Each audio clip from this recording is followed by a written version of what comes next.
Hello and welcome back to London Cycle Routes.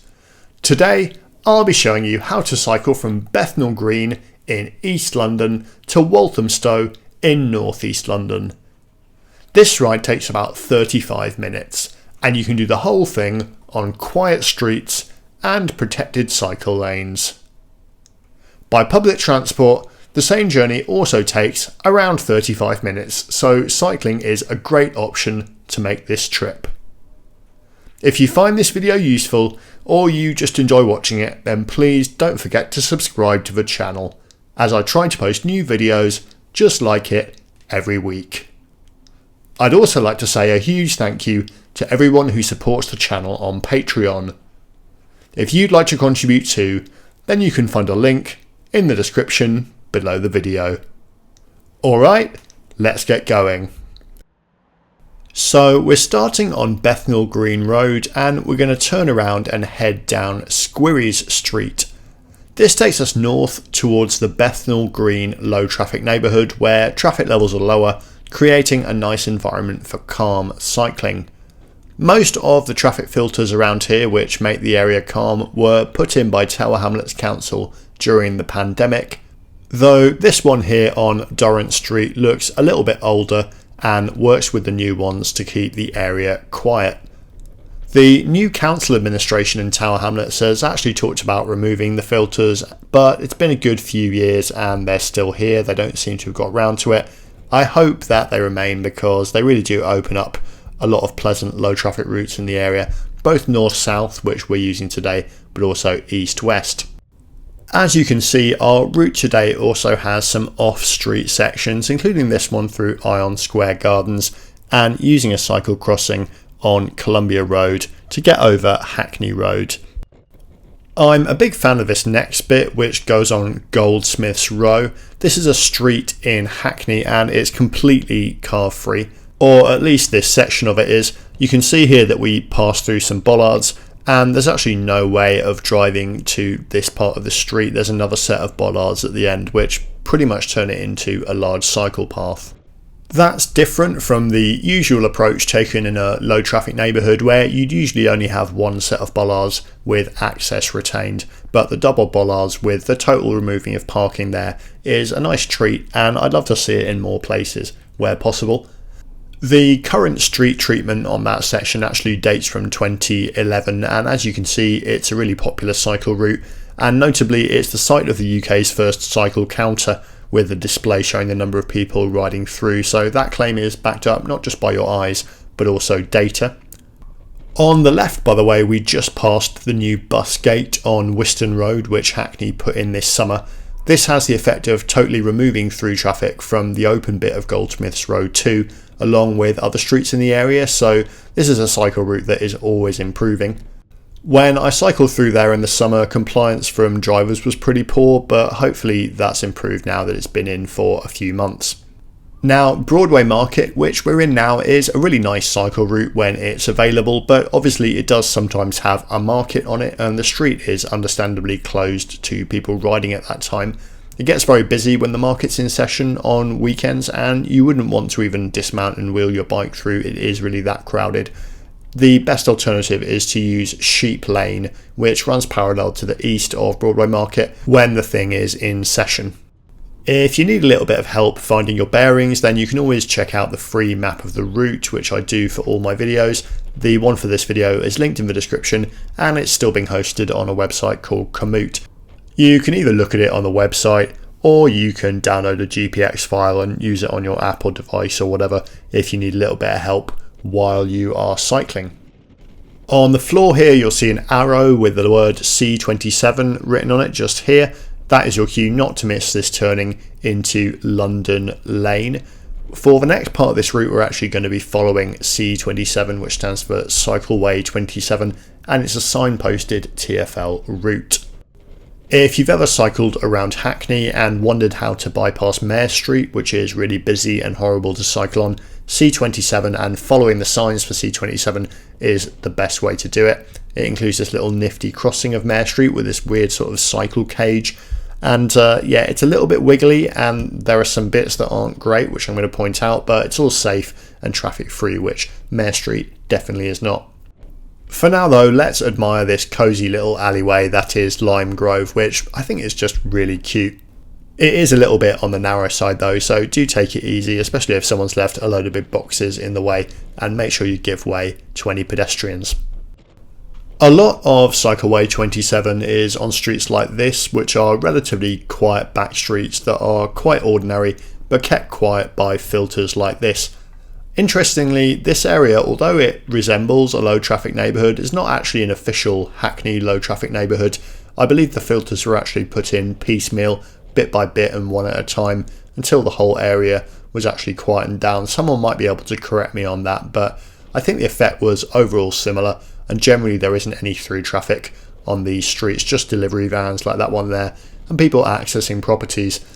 The carriageway is a little bit narrow in parts with all the parking, but generally it works pretty well. We're coming up to a parallel cycle crossing here. You technically have priority over the road here, but for some reason there's a sign on the bollard that says please wait. It's certainly a good idea to make sure that traffic's going to stop for you before riding over, as not all motorists observe the rules there. We're now on the Churchwell path, which is a pretty narrow shared path running behind St John at Hackney Church.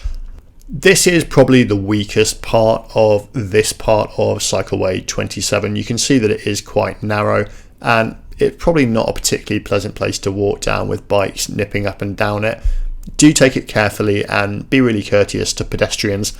I really hope that Hackney has some plans to put protected lanes on Mare Street, because particularly in these sections where the trees narrow the path, this isn't really an adequate route for the number of people who do want to cycle through Hackney town centre. This crossing into Clapton Square is a signalised toucan crossing that you can ride over and you just wait for the lights. Interestingly, it used to be a parallel crossing, like a zebra crossing, like the one that we went over just before we went onto the Churchwell path, but it was actually converted to a signalised crossing. In a lot of respects, that's kind of a downgrade, as you don't get priority all the time. My understanding is that that was actually done because there are so many people riding that route that the constant stream of bikes going over the zebra crossing, like this one here, was actually holding up traffic on the street there, including bus routes, and they changed it to try and speed up traffic. That's a really interesting situation, because generally in this city we try and encourage people to walk and cycle, and deprioritising them in order to speed up traffic on the main road isn't really a great look. I'm definitely sympathetic to the question of bus journey times. You know, they do need to be reliable and punctual, and it's important that they're there for people to be able to use them. So taking that all into account, I guess you could say that this does show the limits of cycle routes routed down back streets, because you've got this situation where if they ever get really popular like this one, then cycles actually end up being deprioritised so that they don't slow down the traffic on the main roads that the cycle routes are crossing. And I think that really shows why we need minor streets but also main roads to be cycle routes and appropriate for cycling. In the case of main roads, that means direct protected cycle lanes that make the streets safe for all users. There's not a lot of those in Hackney, but we're actually going into the London Borough of Waltham Forest in about a minute or so when we get to the end of Millfields Park here, and we're going to be seeing quite a lot of it and also what it can do. Don't miss this turning here in Millfields Park. We are actually still following C27, but the wayfinding is a little bit worn in some parts, so it is easy to actually miss the signs. One thing I always check when sending you through parks is whether or not there's lighting, and yeah, there is street lighting along the whole of the path there that we use in Millfield, so this route should be appropriate to use at night, although obviously your mileage may vary and people have different perceptions of their own personal safety, so do take that into account if you're planning on using this route for a commute or something like that.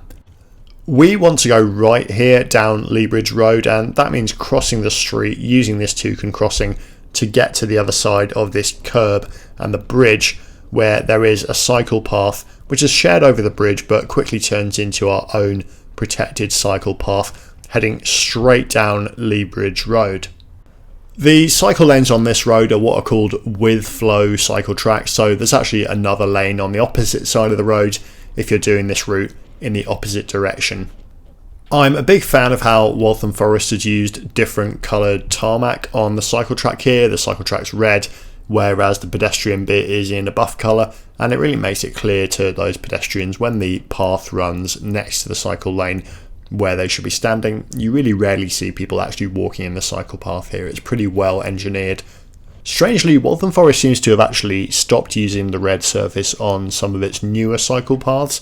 I don't know if that's a deliberate decision or if there's some sort of supply chain issue, or maybe it's a cost issue. I wouldn't have thought it was that much more expensive. But actually later in the video we're going to be using a more recent cycle lane that Waltham Forest has put in where they haven't bothered to use a different coloured tarmac. So yeah, I'd be interested to know if anybody had the answer to why that was the case. One of the reasons this is such a well engineered cycle lane is the junctions. Pedestrians and people walking get a green light on all arms of the junction at the same time in their own phase, separate from cars.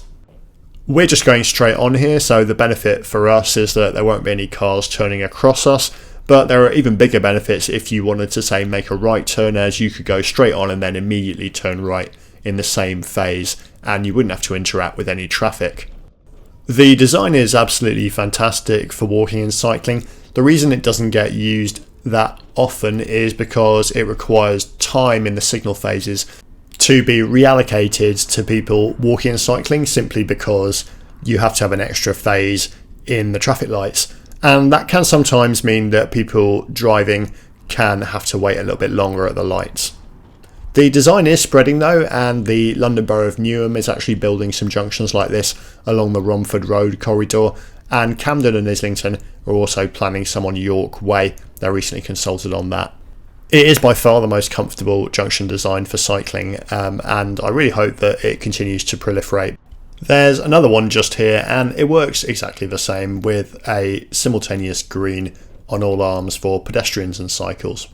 What's really notable about this section of the route, and also the last section which we'll get to in a couple of minutes, is that we're really just going in a straight line down the main road, which is kind of interesting from the perspective of a guy on YouTube showing you how to cycle from A to B, because it does make me think that if we did ever reach this high quality, high standard of cycle infrastructure throughout the whole of London, I guess this channel would be kind of redundant, because you wouldn't really need me to tell you, yeah, you just cycle down the road that goes to the place you want to go to and you get there. But I would be very happy to take redundancy in that situation, and if we ever get to a situation where the whole city is this good with protected cycle tracks like this on the main road and really quiet back streets, low traffic neighbourhoods throughout all of the minor roads, then yeah, I would, retire happy.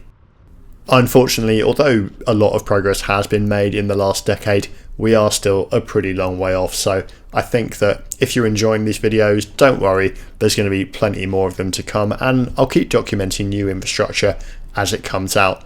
In a way, this project is only possible because there is constantly new infrastructure being built and new things to document, and if that change ever stopped or the pace significantly slowed, then yeah, I would actually have a hard time doing a new video every week that was interesting. Now we're going to make a turn at another junction in a second. Interestingly, this one is actually incomplete in my view. It's not actually engineered in the same way as those previous ones we talked about. 3 of the arms are, but not the turn that we want to do. We want to make a left turn here, and you can see we've got a green bike light signal there, that even though the cars had a red one, we just wait here, press this button, and then we get a green, but we turn onto the main road briefly, and then we join the cycle track at this dropped curb down Hoe Street. This is unusual, and I wonder why it's been done that way. Waltham Forest does usually tend to build those protected junctions. I wonder if it's because that building on the corner is actually being redeveloped. It seems to be semi under construction, so I wonder if they're going to finish the junction properly when that is done, but it doesn't actually matter because you've got a green light, so there's no cars coming. So you're on the main road there briefly, but there'll never be any traffic. So it does actually kind of work. These cycle lanes down Hoe Street are quite new. They opened in the last year or so. As I mentioned before, they actually don't use the signature red tarmac of Waltham Forest cycle tracks. I don't really know why that is. If anybody knows, then do let me know in the comments below. They are a little bit on the narrow side at points, but that's probably just because of the space available. They've managed to fit a bus lane in here as well, and I'm always really impressed by the extent to which Waltham Forest is always able to squeeze cycle tracks into streets where there isn't often actually that much space and other boroughs would kind of flinch at it. Just a note for anybody who's new to the channel, I post new videos pretty much every week, document new infrastructure and try and find the best routes. I do take requests. So if you like what you're watching here, then do hit subscribe on YouTube, as there's plenty more where this came from, and there's plenty of new infrastructure in the pipeline as well, which I will be looking at as it goes live over the next few months. And if you're a regular viewer of the channel and you look forward to Sunday night so that you can watch your London Cycle Routes video, then you can always support the channel by spreading the word and telling your friends, leaving a comment of your own. It does help boost it in the algorithm, leaving a like, and if you really like it and you want to support it, then you could join those legends on the Patreon who help keep the channel running. Thanks so much to all of those of you who do that. Definitely wouldn't be able to produce this much content without your help. So we've made it all the way to Walthamstow. That's a pretty direct looking route, and the map is interesting to look at, I think, because although it's generally pretty direct the whole way, it kind of wiggles a bit to get around Hackney town centre. You can see it there just northeast of London Fields. But then once you get into Waltham Forest, it really just follows the main road because of the infrastructure available. Isn't geography fun? Thank you everyone for watching. Please do leave a like if you enjoyed what you saw. It does help boost the video in the algorithm and help more people find it. And do let me know in the comments what you think of all that you just saw. Would you do things differently? I'm all ears. I'm also open to requests for future videos if anyone's got any particularly tricky routes that they'd like me to tackle. I'll see some of you in the comments below the line, and the rest of you, hopefully, I'll see next week, as long as you remember to hit subscribe. Thanks again, and goodbye.